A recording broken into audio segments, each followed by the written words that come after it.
তারেক রহমানের কাছে আমার এই বার্তা, আপনি শুধু শুনেন না, আপনার নেতাকর্মীরা কি করতেছে শুধু শুনেন।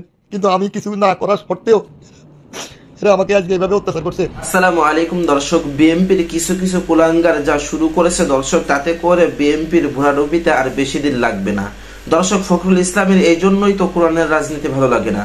কোরআনের রাজনীতি করতে গেলে তো এরকম ভাবে মানুষকে মারধর করা যাবে না।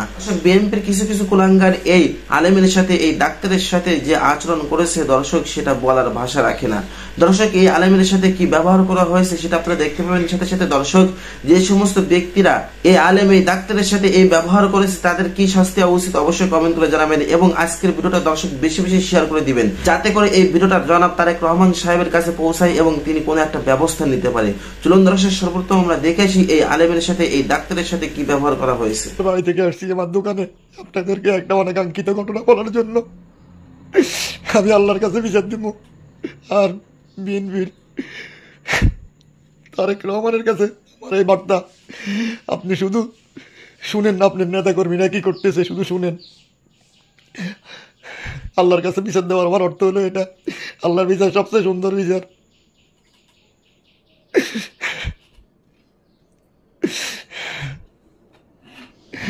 কি বলবো আসলে আমি নিজেই বুঝতে পারতেছি না। আজকে বৃহস্পতিবারে আমার একটা ছেলে হয়েছিল, আমি আজকে ছেলের আকিকা দিব, এই জন্য আমি আমাদের নোয়াখালী বেগমগঞ্জ থেকে বলতেছি। আমি দতরাট গেছিলাম ছাগল কেনার জন্য। সেখানে আমাকে আমার এক বড় ভাই, মানে আমার পাশের দোকানের, হ্যাঁ খোকন ভাই, আমাকে ফোন দিয়ে বলতেছে, মিজান কোনায় রে? আমি বলি ভাই আমি তো দতরাট। কয়ে দিকে কিলাগিরি লাগতেছে। কিসে কে কত ভাই করে লগে কিলাগিরি লাগছে তাড়াতাড়ি। আমি কি ভাই আমি তো এমনি এমনি আটকে গেছি, ছাগল কেনার জন্য আসছি, ও তাড়াতাড়ি এই কথা করে রাখে দিছে। আচ্ছা, আমি আস্তে আস্তে মাগরিবের পরে গেছে, বাড়িতে দৌড়ে গিয়ে মাগরিব নামাজ পড়ছি। আচ্ছা, মাগরিব পড়ে টড়ে আমি আসার সময় আসির পর দোকান খুলছি, দোকানে বসছি, রুগী টুগি আছে, ট্রিটমেন্ট দিতেছি ওকে। এই কত মনে হয় 9:30 পৌনে 10টার দিকে মনে করেন 30-40 জন লোক আসি আমার কলার চাবি ধরি।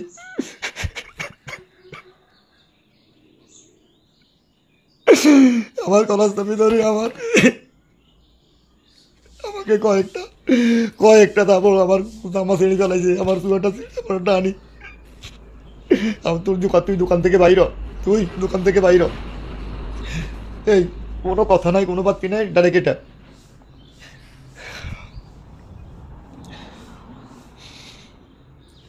কি হয়েছে আমার ভাইয়ের সাথে, তাদের একজনের সাথে কিলাকিলি হয়েছে এটা। তো আমার বাইরে আমলিক করতো, কিন্তু বিগত 16-17 বছরে আমি কোনো 16-17 আমার পুরো লাইফ, আমার জীবন, আমি কোনো দলের সাথে কোনো কিছুর সাথে আমি জড়িত না। আমি নিরীহ মানুষ, নিরীহভাবে 16 বছরে কেউ বলতেও পারতো না যে আমি কখনো বলছি আমি অমুক, আমি তমুক। আমার এই ফার্মেসি দিছি যে আজ কোনো 13 বছর। হ্যাঁ, আগে বাপ মা দুইজনে 1 বছরের মধ্যে মারা গেছে। তো আগে ছিলাম বাপ মারে নিয়ে ব্যস্ত, এখন আমার বাচ্চা 3জন, আমার ফ্যামিলি, আমি এদেরকে নিয়ে ব্যস্ত। আমার বড় বাচ্চা হেফজো পড়ে, আমার হেফজো পড়ে 3 পারা হয়েছে, 3 পারা রানিং আছে আর কি, হেফজো পড়তেছে, তার বয়স 8। আর এরপরে ছোটো 5 বছর বাচ্চা, এই বাচ্চা নিয়ে আমি প্রথম জামাতে মাদ্রাসায় দিছি, আমি তারা নিয়ে ব্যস্ত। আমার পরিবার আবার প্রাইমারি স্কুলে করে, সেটা আমার বাড়ি থেকে অনেক দূরে, প্রায় মনে হয় 10-15 কিলোমিটার দূরে। আমি তারা নিয়ে যাই, আপ ডাউন করি। আমার পরিবার নিয়ে আমি ব্যস্ত, আমি নিরীহ মানুষ। 16 বছরে বা 17 বছরে আমলিক সরকার আমলে কেউ বলতে পারতো না যে আমার বাইরে আমলিক করে, এমনি করে, হেমনি করে, আমরা এগুলোর সাথে জড়িত না। আমি আমার ব্যবসা বাণিজ্য নিয়ে জড়িত সবসময় ছিলাম, এটা সবাই বলবে। কিন্তু অনাকাঙ্ক্ষিতভাবে আজকে আমাকে এই লোকে, আমি কোরআনে হাফেজ মানুষ, তারপরে দাওরা পাস করছি, তারপর আপনার ঢাকা নারায়ণগঞ্জ দেবক থেকে এফতা বা মুফতি আমি 1 বছর পড়ালেখা করছি। এরপরে আমি প্যারামেডিকেলে ভর্তি হয়েছি, প্যারামেডিকেলের কাগজপত্র আছে আমার। আমি ট্রেড লাইসেন্স আছে, ডাক লাইসেন্স আছে, তার ফার্মাসিস্ট করছি, সব কাগজপত্র আমার আছে। আমার আজকে এই নির্যাতন, এই অত্যাচার আমাকে, আমি তারেক রহমান সাহেবের কাছে এটা অনুরোধ দেবো, যদি আমার 100% 5% এই 16 বছরে, এই 16 বছরও যে আমার 5% অফ, হ্যাঁ 5% যদি অন্যায় থাকে, তাহলে আমি বলবো যে আমি অন্যায় করছি, আমি শাস্তি পেয়েছি। কিন্তু আমি কিছু না করার সত্ত্বেও এরা আমাকে আজকে এভাবে অত্যাচার করছে। হ্যাঁ, এটা আমি কিভাবে মানে নি। এই যে দেখেন, আমি যে আজকে আমি 2টা ছাগল কিনছি যে আমার বাচ্চার নামে আকিকা দেওয়ার জন্য। হ্যাঁ, এই দতরাট গেছি আমি, এই দতরাট আমি ছিলাম না। এখন শুনতেছি তারা আমার নামেও মামলা দিছে আমার বাইরে।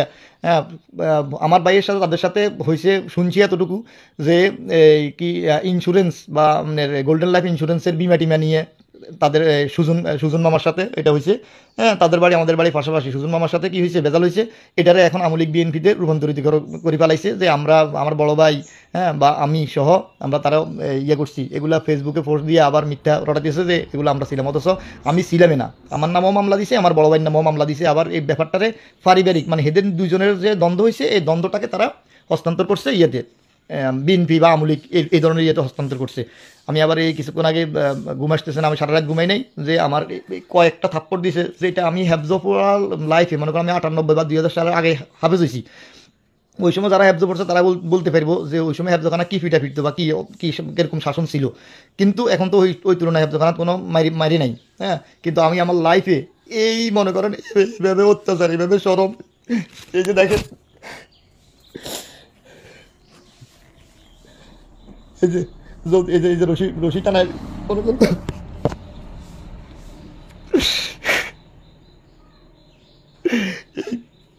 এই লজ্জা এই সরম আমি কোথায় রাখি? যে মনে করেন বড় মজলিস আমার দোকান, আমি এই এলাকার মনে করেন 2-300 লোকের আমি ট্রিটমেন্ট দিই। আজকে 13 বছর আমার ফার্মেসির বয়স, আজকে 13 বছর আমার ফার্মেসির বয়স। এরা এই বড় মজলিসে আমার একটা একটা গুডিল তো আছে। এদেরকে আমি এখন কি বলবো যে আমাকে এভাবে অত্যাচার, তাও কে করছে? আমি চিনিও না, তাকে কোনোদিন দেখিও নাই। শুনছি তার নাম কি হেলাল নাকি বেলাল, সে চমনি বাজারে কি আমাদের নোয়াখালী চমনি বাজারে সে তরকারি বিক্রি করে। তার মতো একটা লোক আমাকে এইভাবে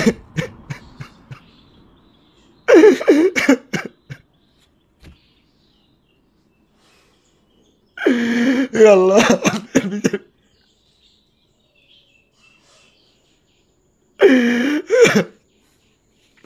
যদি আপনাদের যদি কারো অন্যায় অন্যায় আপনি শাস্তি পান, আপনি এটা মানিয়ে নিতে পারবেন নিজে নিজে। কিন্তু আমার অন্যায় নাই 100%। 16 বছরের আজ কেন শুধু 16 বছরের মধ্যে যে আমার আলহামদুলিল্লাহ 5% মনে করেন অন্যায় পাইতো না পুরো 16 বছরে টোকাইলে। হ্যাঁ, কারণ আমি কারোর সাথে কিলাকিরির মধ্যে না, আমি দামদারির মধ্যে, আমি এগুলোর মধ্যে নাই। আমি আমার নিজের বেলনা বিলতে মানে পছন্দ করি, এবং আমি এটা নিয়ে ব্যস্ত থাকি, আমার পরিবার নিয়ে ব্যস্ত থাকি। আমি আমার বাবা মায়ের হাতের লাঠি ছিলাম, কলজার টুকরা ছিলাম।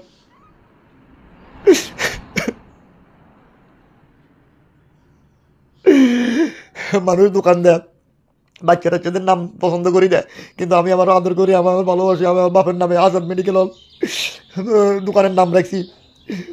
মানে আমি আমার মা বাবার কলজার টুকটা ছিলাম।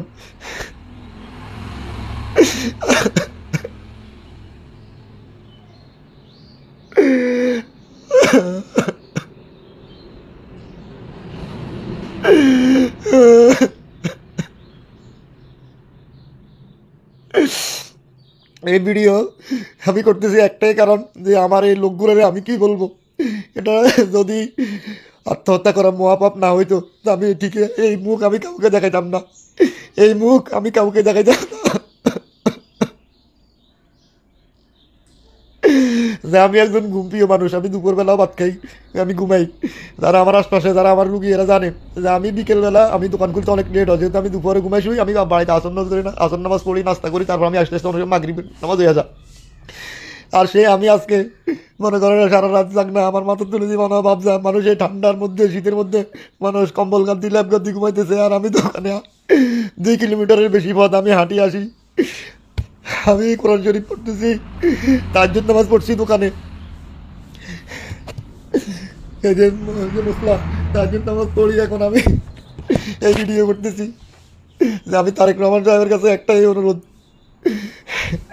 বিচার না শুধু আপনার এই যারা অতীতে এরকম অত্যাচার করছে নিরীহ মানুষের প্রতি, একটা কুকুরেরও তো বদদোয়া লাগে। যদি আমার অন্যায় হতো তাহলে একটা কথা হয়তো 16 বছর বা 17 বছরে আমি কোনোদিন বলি নাই যে আমি অমুক দল তমুক দল। কেউ বলতে পারতো না যে আমি অমুক মিছিলে তমুক মিছিলে, ভাই আমি এগুলোর মধ্যে নাই। কিন্তু আজকে এই লোক এই বড় মজলিসে আমাকে অপমান, আল্লাহ।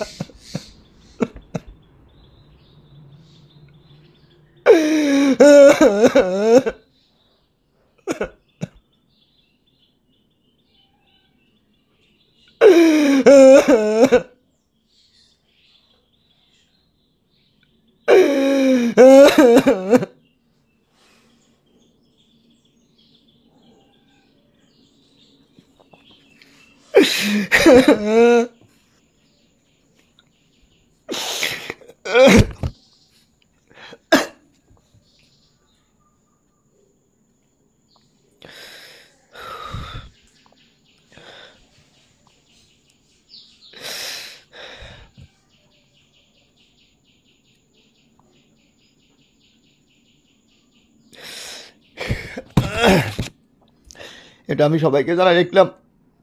আর আমি যে আমার উপরে এই অন্যায়ভাবে অত্যাচার করছে, আমি কাউকে বিচার দিব না। যোগ বিএনপির তারেক রহমান সাহেবের কাছে আমার এই বার্তা, যে আপনার লোকেরা আপনার সাইনবোর্ড দিয়ে মনে করেন আমাদের মধ্যে নিরীহ মানুষের প্রতি এই অত্যাচার, আমার কানে দিয়ে এখনো পর্যন্ত মনে হচ্ছে বাপ বাইরে দিতেছে। আমি এখন পর্যন্ত কিছু খাই নাই, আমার খানা নাই, ঘুম নাই, অথচ আমি মনে করি যে আমার মতো সুখী কেউ ছিল না। আলহামদুলিল্লাহ, আমি মনে করি আমার মতো সুখী কেউ ছিল না, আমি অনেক সুখী। কিন্তু এই অনাকাঙ্ক্ষিত ঘটনা তারা ঘটে, আবার আমার নামে নাকি মামলা দিছে। আমি শুনছি সকালে আমার বাড়িতে আবার হামলা করবো, বিএনপির লোকেরা হামলা করবো সকালে। এই উড়ে উড়ে মনে করো অনেক কথা শুনতেছি।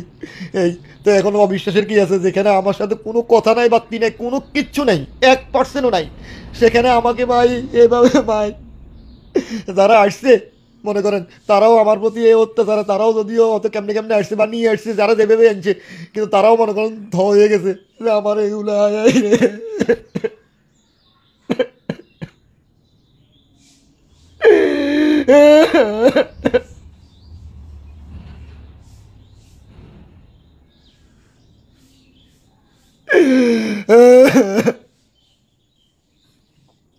তারা হইলো কি, আমি ছিলাম কই, আমার এখন আমার ছাগল এখনো কি সবাই জানে। আমার দোকানও বন্ধ ছিল, আমি গেছি মনে করেন 1টা বা 2টা বাজে, আমি দতারাট, আমি আসছি মাগরিবের পরে। আমি মাগরিবের নামাজ বাড়িতে দৌড়ে গিয়ে বাড়িতে নামাজ পড়ছি। নামাজ পড়ি আসার সময়ও ওদের ভাই মেজো সাইফুল মামা, আমাদের সাথে ভালো সম্পর্ক, ওরা সবসময় আমাকে সালাম আলকি দেয়। হ্যাঁ, সালাম আলকি দেয় যে সুজন মামা আমার এখানে দাঁড়ানো, আর এই লোকে আমারে, আমি সেই লোকের জানিও না চিনিও না, সবাই হইল্লা করতেছে, আর এই লোক আমারে এইভাবে আমার কলাস আমি দড়ি টানে, আমার জামা ছিটছে, চুয়াটা ছিটছে, আমারে সে কি মা আল্লাহ। আমি এই ভিডিও করার অর্থ এটা ভাই, আমি ফেসবুক পর্যন্ত চালাইতে পারি না। আমি ফেসবুক লাইভ করতাম, মানুষ ফেসবুক লাইভ করে, অনেক সময় দেখি, আমি ফেসবুক পর্যন্ত ইয়ে করতে পারি না। আমি এখন আর ভিডিও করতেছি, এই ভিডিও করি আমি, পরে ফেসবুকে ছাড়বো যে দেখেন আমার যদি ভুল হতো সকালে আমার অ্যারেস্ট করতে পারে, বা মনে করেন কখন অ্যারেস্ট করে, যে কোনো সময় পুলিশ আমাকে অ্যারেস্ট করবে, বা তারা ধরি আমাকে পুলিশের কাছে সাপোর্ট করবে, এমনও তো হইতে পারে। তো তারা যা বলবে তাই সত্য। কিন্তু ভাই এই কোরআন শরীফ তৈরি করি ভাই, আমার একটি আর মিথ্যা কথা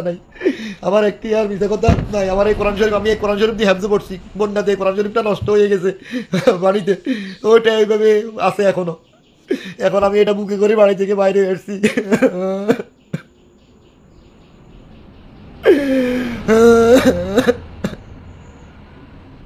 এ আল্লাহ,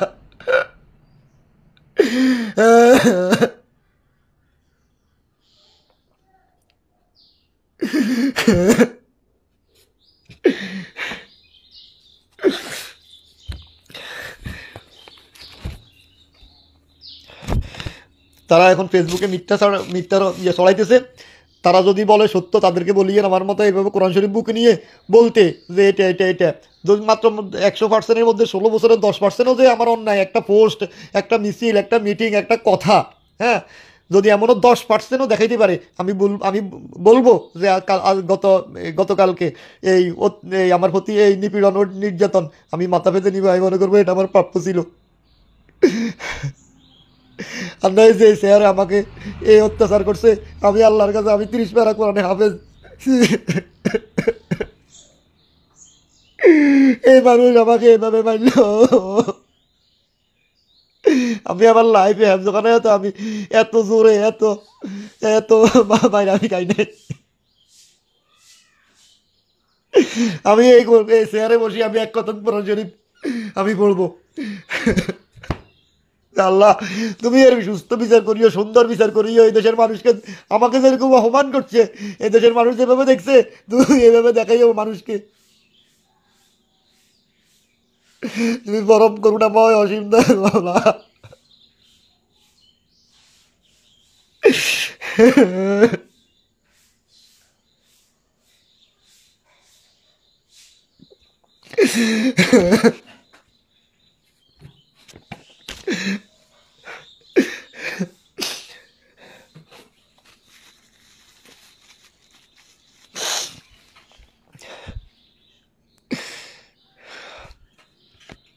ভাই আমার আর কিছু বলার নাই, আমি কি বলবো আমি সেটাই বুঝতে পারতেছি না, কি কি করলো এরা।